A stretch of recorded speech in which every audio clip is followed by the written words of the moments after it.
Welcome to the EdTech Throwdown. Join us, Eric Guise and Nick Johnson, as we dive into today's best EdTech tools, tips, and practices. We do the research so you can teach your class. Remember to follow us on social media like Instagram, X, or Facebook by looking for the handle @EdTech Throwdown. Now please enjoy the show.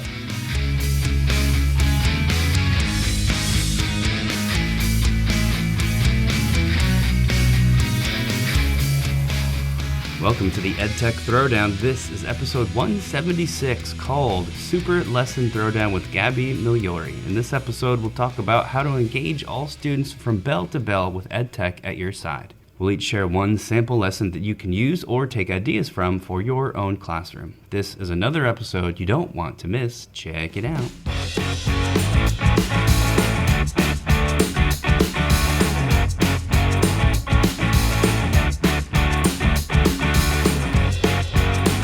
We are back with episode 176, creeping up closer to that 200. I don't know why, but at 175, it didn't feel like we were close to 200. And now all of a sudden, 176 feels like 200 is right around the corner. Right around the corner. Time ticks away, and we are coming up on that number. I feel like we just had 100 episodes, which was shocking. So to be approaching 200 is crazy. And as I always say, I don't know how we keep finding stuff to talk about for a very niche podcast, but the EdTech world and the education world at large just keeps delivering, and it's ever changing, and we're still having a good time. So we're going to keep it going. We're also going to start off today's episode talking about a pretty cool PD we were just a part of, and that's going to tie into our guest for today too. This was a differentiation themed professional development day. It coincided with one of our recent episodes on differentiation, which worked out real nice. And it was cool for me because I don't know about you, but differentiation is one of those things where it's been around for so long. Not that you forget about it, but you just get so used to, at least for me, I get so used to the ways that I do it that you sometimes forget to keep taking a look at those topics. And this PD day was a good reminder of that. Yeah, I was a big fan of the PD day because we had some new presenters. Typically, I feel like we have some of the same presenters at our PD day. It was good to get some fresh faces out there. When I say same presenters, usually yourself or myself, we present, and sometimes that doesn't allow us to see other people present. Yeah. But I was very, very excited about this one. I got put into several different sessions that showed me some pretty awesome stuff. So overall, the three PD sessions that I went to, I was just impressed. We have some great teachers here at Hoval, and I learned something new in each session, and it was awesome. And I am super excited for today's guest because I was in that session, and that one was pretty mind-blowing. Just a fresh twist on differentiation. One of the ones I had to go to was a Spanish lesson, which was stressful. I know, I wouldn't even say I know. I'm aware of really basic Spanish. I can count to 10. I can say your basic colors. I can say hola, but I definitely don't know Spanish. So it was very, right off the top, very stressful walking in that room because these teachers, and you could tell these were pro educators. They were speaking 100% in Spanish from the time we all walked in there. And what made that possible was the way they differentiated the lesson. And I just thought that was a cool take on it, to really put teachers in that often uncomfortable spot of being a student in a class where you might feel very nervous, uncomfortable. You don't know anything. You're not prepared. You don't want to be there. And how these strategies can support you. One of the things they did when everybody came in up on the board, well, this is a classic move, but it's one I don't do enough myself. They had 3 colors being projected, a green, a yellow, and a red. Green was proficient Spanish speakers, and if you were green, then you had to sit in a chair marked with green. Yellow was, some Spanish, but you can't speak it fluently, sort of a middle range. And then red was, zero Spanish. They told me to sit in a yellow, which I think was a mistake because generous. It was more than generous. But I told them I know some words, but whatever. The point is, when you all sat in those positions, yellows and reds were always nearby a green, so that during the lesson, if we were instructed to do something, and this was me, if you had no clue what was happening or what to do, you could look over at the green person and say, what are we supposed to be doing right now? What did they just say? Or what did that word mean? And just that was just such a cool way to approach, teaching a differentiated lesson. And of course they built in like tons of other stuff, but that was the one that stuck out to me, just the whole environment. The other one I was in was more tech-based. They had like a Canva whiteboard running during the whole lesson, so students could go there to either take notes or ask questions, and that was like a class sounding board basically for like a pulse of what was going on at any given point. So I thought that was super cool too. Yeah, for me, I'm not going to spoil the guest one for today, but I can talk a little bit about the other one. We started off with a survey that basically showed us how we like to learn. It was like a little how do you like to learn survey. And then based on your answers, you were put in a category that kind of shared how you like to learn, whether it was just solid one way or if you kind of went through several different ways of learning that you enjoyed. And then from there, you got to pick a project. I got to make a dog toy out of upcycled materials. So we took t-shirts that you're no longer using, tennis balls that might not have enough spring to them, or maybe you just found them by the tennis courts. And you could also put some rope or whatever else that you want in there. And we either got to read a step-by-step guide on how to make this toy, or we could watch a video, or we could just look at pictures to see how you make this dog toy out of upcycled materials. And I really found out that I thought I would be like the video guy. I would like the video, watching the video step by step. I don't like that at all. Yeah. I totally like the pictures with what to do, because the video, I always felt like I was chasing the previous step. Like I was trying to still comprehend the previous step. So I ended up pausing the video. So then I switched over to the paper with pictures, and that was super easy, and that was my jam. So a couple of things that activity kind of brought to me was maybe I don't know myself and how I'd like to learn, and the other thing is what are my interests? Have they changed since I was in high school? Yeah, that's a good point, and it made me actually, as you were talking revisiting building an upcycled thing, it kind of reminded me of one of the other ones I was at with our good friends, Dave Wilson, George Needham. They did a session too, and theirs was different, and it kind of is what you were talking about.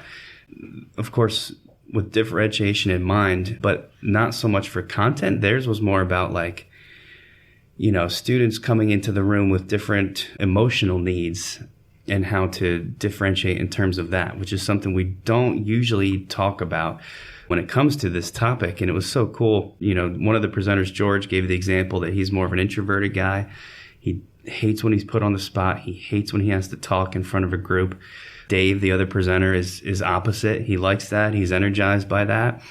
And they built things into the lesson. It was a paper airplane throwing contest. Were you in that one with me? I was. You were, yeah. So you know this. And they just talked about how you can build things in to, reach each of those types of students emotionally while still requiring each one to do both things, right? So like the Georges of the world still have to get good at maybe sharing their thoughts out loud. And there's a benefit to that. But you can also give them spots in the lesson where they get to do what they're comfortable with. I thought that particular session was a cool take on the whole thing.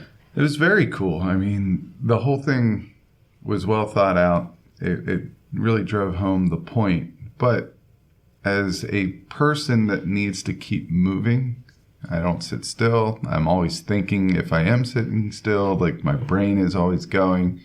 I felt like because they were asking certain questions and giving us time to reflect on it and giving us time to visualize it in our head and allowing us to work in whatever way we feel is the most comfortable, I thought that session was great. And anytime I go into a session, I want to be doing something. I want to leave with something tangible. Now, in this lesson, we didn't really leave with anything tangible other than our paper airplane, if we wanted to take that. But we left with a lot of good examples that were solidified by conversations and by doing that lesson within that PD. So I'm right there with you. I think it was a great lesson. It drove home the point, and I think our educators will be better able to serve students because of PD sessions like that. Yeah, so let's put a wrap on this, because there is one other session that we wanted to get to, but we're going to save that for our super awesome guest. Before we get to that, please stick around for a word from the Teach Better Podcast Network. This podcast is a proud member of the Teach Better Podcast Network. Better today, better tomorrow, and the podcast to get you there. You can find out more at teachbetter.com/podcasts. Now let's get back to the episode. Without further ado, our guest today is former math teacher turned current teacher of physics and astronomy, pursuing a doctorate in math education, as well as one of the most capable new educators around. Welcome to the show, Gabby Migliore. Gabby, how you doing? I'm all right, Nick. Thanks for being here. I'm excited to get going. So I'm just trying to think of all the nicknames I've used over the past year and a half. G Migs, Gabby Migs, Yo Migs. The hockey team says Miggy, so that's my rapper name. All right, we may slip back and forth into those off and on throughout the show. Just heads up, as long as you're good with that. Sounds good to me. DJ G Migs. G Money. G Money. It's a good one. All of them work. All right, so let's get into this segment a little bit. What we're going to do is a little twist on our EdTech Throwdown. Typically, Nick and I square off on tech tool that we really enjoy. This time, we're going to bring in G Migs. And instead of on tech tools, though we might present some tech tools in our activities, these are going to be some of our favorite activities to do. All right, so we got to witness Gabby's lesson, or at least I did in the Differentiation Professional Development Day, but I wrote mine last session right before we recorded this, so it's going to be awesome. I've done lessons like this before, so I just came up with a different topic because someone asked me to make something for them or collaborate with them, and this is kind of what we were talking about. Nick, just looking at yours, it kind of looks like your bread and butter. It's in your wheelhouse, but either way, I think Nick will finish third in this race. It's just a two-person race here, but we'll get into that in a second. So we'll each present our lesson. We're going to give you a quick overview of that lesson, some of the tech tools that we used within that lesson, and then we're hoping on social media someone will come out and say that, someone won. Probably not Nick, but someone. Are we having someone in episode decide a winner, or is that a post? I mean, we could talk about it, all right, but you do not have my vote. All right, fair enough. Right. So at least I know from the beginning. My only rule is you cannot arm wrestle over this table. That's the only one. Well, there's not enough space. So.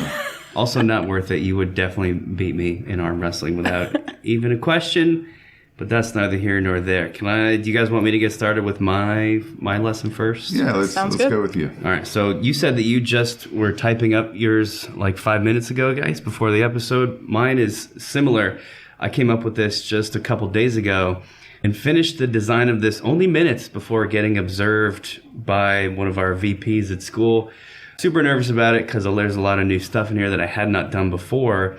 During the observation, I was like, hey, this is actually a pretty solid lesson. Now, I called it actually in our show notes the most perfect science lesson of all time, because I think it hits everything that a science teacher is supposed to be doing, and it's why I'm bringing it to our show today. So let me get started and let everybody know that this is about, the content for me is about attractive forces between particles. Now, if you're not a science teacher and you're listening to this, that's not going to matter.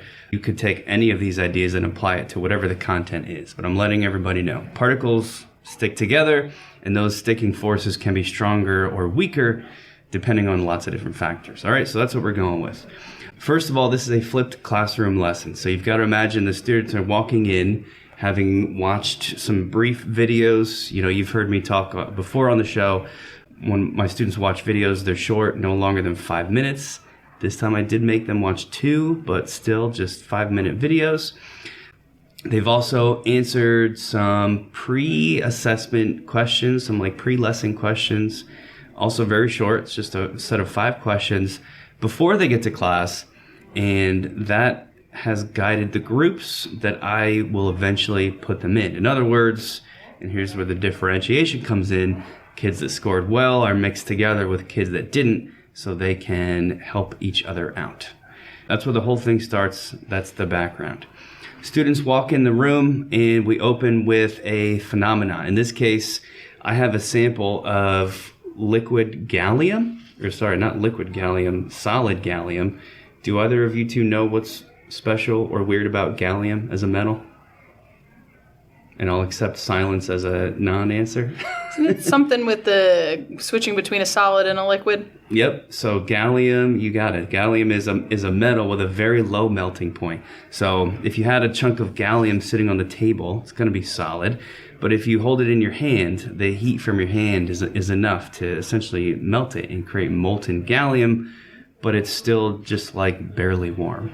What was the lab that you used to do where kids can like walk on something and it would make them, if they walked across it really fast, they were good, Yeah. but if not, they would sink in. Right. That's the cornstarch and water kind of classic science thing, So right? Oobleck, like, right? Oobleck, yep. Kind of like that with the metal. Yeah, except this, you're absolutely right, but this focuses more on the phase change and just how weird it is that you've got this chunk of metal that typically you have to get like super hot, like red hot to melt, and here your hand is doing it. So the kids get to hold the liquid gallium, it's non-toxic, don't worry, and they kind of pass it around and it spills everywhere. And they just think it's so cool, right? Because this is something they've never done before. And that's what you want to open up a good science lesson, right? Get them thinking, get them noticing, get them just interested, even if that's all it serves. They are now thinking about what's happening because I've shown them this cool thing happening. Make sure you're using gallium and not liquid mercury. Well, yeah, That might present a little bit of a problem. right. I remember back in the day, first grade, we put our fingerprints in mercury. Maybe that's why I turned out the way that I am today. That explains a lot, All for right. sure. Yeah. Probably is. I mean, my high school chem teacher had mercury out open in their room too. It was a different time, I guess. But like, gallium is totally safe. But that's what they see. That's what gets them interested. It starts the conversation of melting in general and like what that requires in terms of the particles in that solid sticking together. Okay, so that's the opener. The kids come in after the opener. I do a brief recap of the video lesson. So they've seen the content once as they watched the video. They engaged with that again as they answered the pre-lesson questions. They engage with it again now as I do like a 5-minute recap of all that content. So they're seeing the information multiple times. They can't escape it. It's just, I'm like blasting them with all this stuff. After the recap, they do what is called a POGLE. This stands for Process-Oriented Guided Inquiry Learning. This is a science and math thing, although I know they started expanding into other subject areas too. It's an inquiry lesson, but it just sort of guides them through the inquiry process with a series of questions. They're great for very complex scientific things. They do this in small groups. While they're working on the POGLE, they are also logged into a quizzes, called a quizzes game, like a teacher-led game. However, they're not actually answering questions there. The only reason the quizzes even exists is because every once in a while I activate a feature on quizzes called whiteboards that allows the students to write on their Chromebook screen, and I can see what everybody's writing in these little tiles. So I can say, all right, in this POGLE, question 5 is a very critical question, and I notice, group A, let's just call it, has said this. I click on group A's whiteboard, it's projected onto the screen, and that starts our large group discussion about question 5. We analyze, we discuss, and then I say, okay, that's question 5, everybody keeps going. The whole thing ends with them creating a model for the process known as melting and what that would look like relative to gallium. So they have to go back to where the whole thing started, think about melting, think about the attractive forces between gallium atoms, and I collect that as they walk out the door. Is that not the most perfect science lesson you've ever heard? I mean, It's very attractive. very attractive. I was super proud of it. I thought it went pretty well. I wish I had done some things better in the moment, but I just thought there was a lot of great differentiation in there and maybe worth sharing on the show today. Remember, even if you're not a science teacher, there's a lot of hopefully helpful sort of little things in there that you could incorporate into really any lesson that you want. I'm positive that if I was a student in your class, I would have liked that type of a lesson. All right. So anyways, that was mine. We're going to kick it over now to hear about Gabby's sample lesson. Go ahead. Yeah, so also science. This is an astronomy lesson that I enjoy doing with them. It gets everybody kind of up and moving and doing a bunch of different stuff. You know, after 10 years teaching and living through the pandemic, I think that, you know, technology use is a swinging pendulum, right? So we had not a lot. We ended up with so much technology use in the classroom. So I found in the last year or so that a lot of mine were getting kind of burnt out, having so much technology in their face. So I came up with a lesson that I could kind of dictate how much technology they were exposed to on like a spectrum. So they could have a lot of technology use or little technology use. And of course, one of our favorite games is bingo. So you can't beat a little bit of gamification in a lesson. So when a student walks into the room for this lesson, there's a QR code on the board for a do now. What I really like to do with my do nows is make sure that whatever technology that we're going to be using during the lesson is used in the do now. So you're going to get students who maybe have somehow not scanned a QR code before, or their phone is dead, or their Chromebook is dead. And so we can evaluate that and get that taken care of in the do now. So I like to provide some virtual reality stuff with astronomy. Can't really go out necessarily during the day and look at it, so there's a lot of really great VR things on YouTube. So they'll scan a QR code because they're going to need that during the class, and we'll just kind of talk about what they're seeing. I think, Guise, when you came in, it was a VR of the solar system, right? It was a model of the solar system, I believe. Yeah, it was super cool. I did not see that functionality before, just using a phone, and I believe it was a YouTube video, right? Yeah. So very, very cool. It's stuff that's on YouTube nowadays. So they do that, and then I jump right into pairing them off. One of the conversations we had was about how to group randomly and not randomly. So I'll use either a set of duo cards. So like Woody is on one, Buzz is on the other. And you go find your partner. I really enjoy the flippity grouping tool. Then we'll kind of explain what they're going to get into. So their overall objective is to get bingo on their bingo board. So they get a laminated bingo card that's got a bunch of questions about the sun. Some of these questions are pretty straightforward, you know, like what are the 5 layers of the sun and what do they do? And some of them are more like, okay, well, what is nuclear fusion and how does that relate to what goes on in the sun? And they are going to get a packet, 1 packet per group. Now, depending on the class, the dynamic, what I've seen out of them for, you know, the first couple weeks of the school year, I might alter that. It might become anywhere from 1 packet per group to a Google Doc to a Canva whiteboard that they can work on with a virtual bingo board. So I can vary the technology based on the personality of the class. So they get these places to put some answers to these questions that are being asked in bingo, and then they take a look around the room, and then this is where the work on the back end comes in. There's a bunch of laminated cards all over the place. Some of them have a bunch of writing on them. Some of them have bit.lys on them, QR codes. Some of them have different graphics, you know, the light spectrum, different layers of the sun, all sorts of stuff. Basically, lots of different ways to have information downloaded by the kids. So they can scan a QR code and get sent to a recent news article. They can scan a QR code and get sent to a video or a simulation. Use Diffit to take some maybe higher caliber chemistry explanations and kind of bring them down to grade level.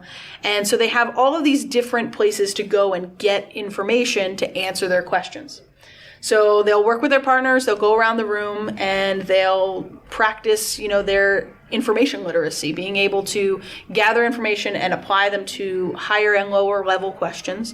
When they answer the question, they'll put it in whatever medium I've chosen for that class that day, so the Google Doc, Canva whiteboard, or just a straight up paper and pencil, and they get to cross off that question on their bingo card. Eventually somebody gets bingo. Guys, I think you guys got bingo. Yes, we did. And once they get bingo, we can kind of recenter everybody, finish up your last thought, whatever it is that you're doing. And I'll usually jump into a quizzes lesson, and we'll have some video clips in there, and we'll continue our conversation about, the layers of the sun, and then we'll have individual, you can pop out and do this self-timed on quizzes, that great new feature in the lesson, as like a little exit ticket, and then they're out the door. All right, so this is a jam-packed lesson. I went through it. I enjoyed it. It allowed me to go at my own pace, but it allowed me to have a little autonomy as to which QR codes I tackled first. I always went for the ones that looked the most interesting to me. But before we kind of discuss that a little bit, I want to step back because we had a discussion. You were talking with another teacher at the end of this, and you were talking about randomization of groups, and it was actually a pseudo randomization of groups. And I think this is something that we need to highlight here, because I know I probably have done this like in a more indirect way than what you did, but can you just describe how with these duo cards you can randomize your groups but also have control over the groups? Yeah, right. I mean, as teachers, sometimes we live dangerously and sometimes we don't. So you might have a situation where certain students can't work together, or you're trying to prioritize certain students with other students. But you're right, yeah, the random grouping is really important. That's a big thing, visibly random grouping. There's lots of benefits to that. It builds confidence. It allows you to build a classroom dynamic where everybody has that autonomy that you're talking about and kind of has that identity of a learner and a doer. So with the duo cards, what I really like is, as I explained a little bit earlier in the segment, there's just cards that have pairs on them. I did a little bit of a spin on this, and the cards have pictures on one side and words on the other. And so a picture card could be half of a peanut butter and jelly sandwich, so just the jelly, and then the other half could be the peanut butter.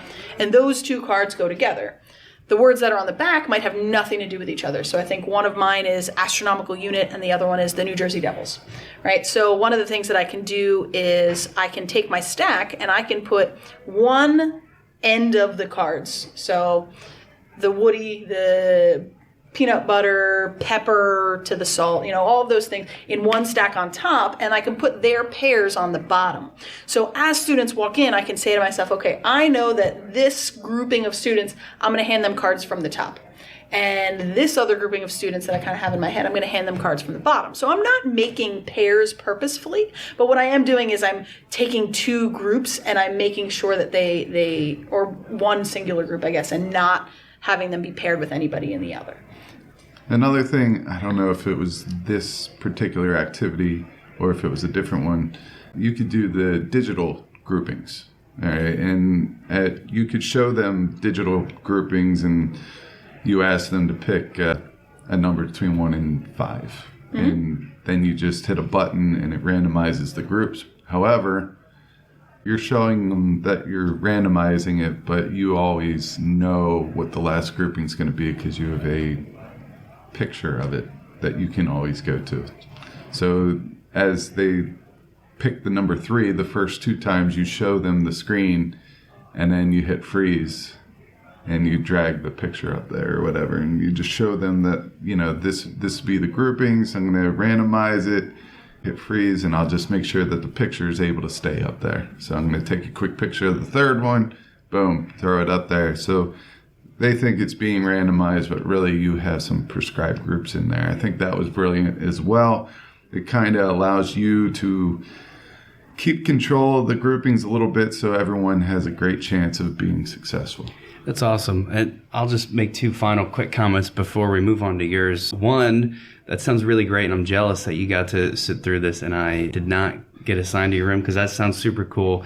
I love the bingo stuff. There's definitely one element missing from mine, which is some sort of gamification thing, and the bingo is just like a nice casual way to bring that in. Also, just this idea of a spectrum for tech use. We talk about it all the time, tech burnout. Yep. Teachers, anybody working with a computer, which is most people these days, you know how exhausting it is to be in front of a screen all day from start to finish. And you can imagine that for a student who is learning things.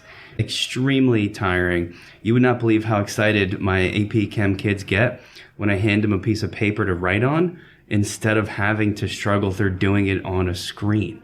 There's benefits to the screen, but it's a lot for them. So I'm really happy that you pointed that out. And that is a way to differentiate for sure. Like, give them different choices, some high tech, some low tech. Here's just a piece of paper you can check out too. Very important message here at teaching in these times. So just to kind of wrap up your lesson, I just have one question as far as the participation of kids. How do you feel from a traditional lesson or from a regular lab that they would go through, how do you feel this type of implementation of technology content from start to finish compares to some of the other like lab versions or traditional class lessons? So I'm definitely finding with this generation of students, it's no surprise, but they definitely appreciate working with each other and having that autonomy that you're talking about. So when you look at something like a lab, especially back in your day with mercury and stuff, right? Like you have to follow lab instructions. Back in the old times, I walked uphill both ways, barefoot and 3 foot of snow. So, having lab instructions, you have to follow them, right? So I'm sure there's some autonomy. I think you're going to talk about some stations, which is pretty cool, but having really the autonomy to just do what you want within reason. I see a lot of students really get involved and engaged. And, Nick, you hit the nail right on the head. I get students who are so excited when we do a book quest. Right? Like, well, I'm going to show you how to use an index. Yes. We're going to look at a table of contents today and you're going to write it down. Yeah. So similar to that, I have been, I think the last 2 or 3 times I've done this, I've gone low tech with the paper and pencil. And the tech that they're interacting with is still there, but I think that there's something about having a communal piece of paper between 2 pairs that they not are forced to interact, but they really have the opportunity to interact and make decisions. And so definitely I think I sound pretty exciting when I'm talking about space because I get really jazzed up about it. But, nobody wants to sit there and listen to you drone on for 10 minutes unless you sound like Morgan Freeman. So that's not me. Right. So I definitely find a lot higher engagement when they get to make their own choices within, different constraints. I will tell you, I get compared to Eeyore a lot, so I try to keep my talking very minimal. All right, so let's get into my lesson here. I called it the gamification station rotation. That's coming off the tongue pretty easy there. I went, instead of science, which is my home base, I went with an English lesson because I've been doing a lot of work with English, ELA, and all that good stuff. And I'm going to make this one about the roaring 1920s and the Great Gatsby.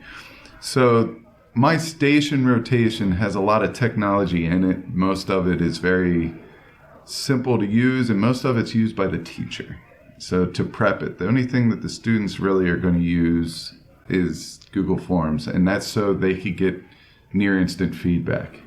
I want them to be able to go at their own pace. I want them to know if they're right or wrong, anything like that. So I'm going to walk you through 5 stations very quickly. These are all about Great Gatsby and the 1920s. The first one is just a little background. And I'm loving Google's experimental tool, Notebook LM. So what I did is I put in a overview of the Great Gatsby, my notes that I got from somebody else about each chapter. I put that into Notebook LM. I put in a question sheet, and these questions are just used by the AI to kind of keep the AI focused on what I want them to talk about. In this case, I want them to talk about color symbolism. And then what the students are going to do at this station is they're going to listen to a podcast and they're going to take notes for what each color that is referenced in the book symbolizes. So station 1 is getting their notes. And I might have them all do station 1 at the very beginning because you need station 1 to complete some of the other stations. So everyone does that one at the beginning of class. They listen, they take notes. Then after that, they'll actually go to a symbolism station where I have examples of symbolism from the book on index cards. So these could be little symbolisms I think there's over 100 different symbolisms in the book that have been brought to light, but I'm obviously not going to use all 168 of them. I'm going to use maybe 15 total. And what they're going to have to do is take the event or whatever is being symbolized there, and they're going to have to put them underneath the index cards that say the color. So purple, yellow, red, all that good stuff. So in their groupings, they'll go there, they'll work through them, discuss it, hopefully. And the number of index cards that fall under the color will lead them to a code that they would be able to put into a Google form and hit submit, and they would know whether or not they got all the examples correct. All right. Maybe in envelope, I put 3 hints that they can get. All right. That might help them get the answer, but if they use a hint, then this happens. Maybe whatever it may be. I'll gamify it however I see fit later on. So station 3 is a QR code timeline. So what I'm going to do is I'm going to make a poster that says, has like a theme or a whole bunch of pictures. Maybe I take the book cover and I just blow it up onto a poster, and I have little squares there that kids can put different pictures in the different squares, and that will show the order. But basically what they have to do is they have to take a QR code. It will take them to a video of a portion of the movie, one of the movies. It could be a mixture of them, so they know that there's more than one Great Gatsby out there. And they have to put the events from that in chronological order. Once again, you could easily find a way to make that be able to be checked through a Google form, whether the border of the QR code's a different color and they have to put the order of the colors into the Google form. You could easily make these QR codes on Canva and all the pictures and stuff to make it look nice. Station 4 I call Guess Who, and there's this site called TweetGen that allows you to, it's basically a template, and you just type into it what you want it to say, and it will come up with a fake profile in the tweet there. And what I like to do there is I have a person's name and a number on an index card, so it's their username. So if the person was Miggs, I'd go Miggs 1. Miggs is the person, 1 is the order in which that goes in, and then they have to go find the tweet that fits Miggs. So after they do that, once again, Google form. This could easily be an escape the room, now that I think of it, instead of a station rotation. And the last one, station 5, are themes of the 1920s. I have a 3x3 grid. In that 3x3 grid, so tic-tac-toe board here, you have a theme of the 1920s and a description of that. And then there are 9 pictures laid out on the table, and they have to match the picture, such as the flappers up with the flapper square. They have to match prohibition with another one. And each one of those pictures has either a number or a mathematical operation on it, plus, minus, divide, multiply. And after they put all the pictures in the correct order, it's going to be 3 math problems. So the top one, 5 times 2, 3 minus 1, 4 plus 6, whatever it may be. And then based on the numbers or the answers there, they could put that into the Google Forms, get the correct answer, they're off to the races. So it's just a fun spin on going over maybe this as a review after you read The Great Gatsby. You put it in there, gamified. Kids will love it. I will love it because I get to watch organized chaos within the classroom. All right, so you got obviously a ton of great stuff in there. Because we're almost out of time, let's close it out like this. Let's go around to each of us and we'll just sort of say our favorite thing that was shared as like a standalone item. I'll kick it off.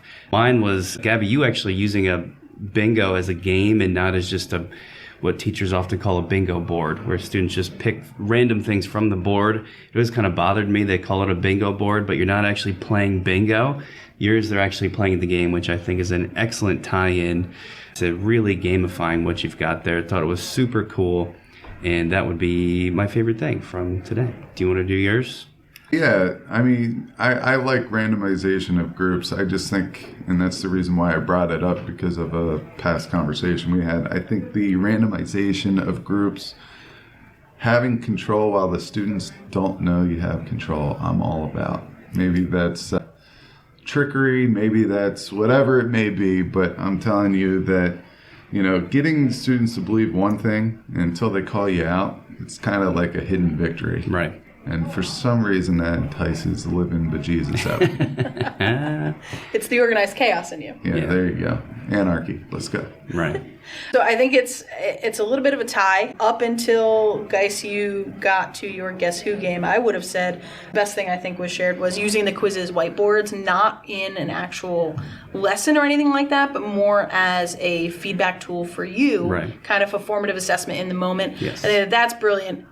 Until Guise brought up generating some tweets, I think that's something that could be really awesome.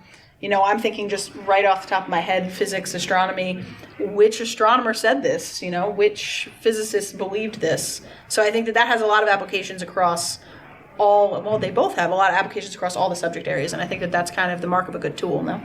Yeah, I think there are a lot of different components to all these lessons that could be a do now, an exit ticket, could be used as standalones. It doesn't have to be this big, huge lesson, but I think we definitely gave everybody a lot of things to think about. Yeah, the tweet thing was a runner-up for me. Loved it, and I'm going to use it.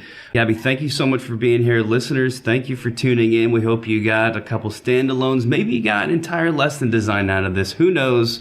Regardless, we have to wrap it up for episode 176. As always, thank you for listening.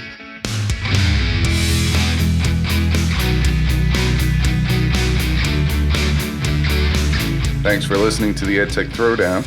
Do us a couple of favors. Subscribe to our podcast on any major podcast catcher such as Apple, Spotify, Amazon Podcasts, and Stitcher. Go over to YouTube, search the EdTech Throwdown, subscribe to the channel. You can connect with us on Twitter, Facebook, and Instagram. The show's handle is EdTech Throwdown. You can connect with Guise at GuiseGotTech, Nick at NickGotTech. You can write us an Apple Podcast review. You can tell your friends about www.edtechthrowdown.com. And lastly, go over and check out our friends over at the Teach Better Podcast Network, a network that we are so proudly involved with. Until next time, remember, go try some EdTech because we will do the research so you can teach your class.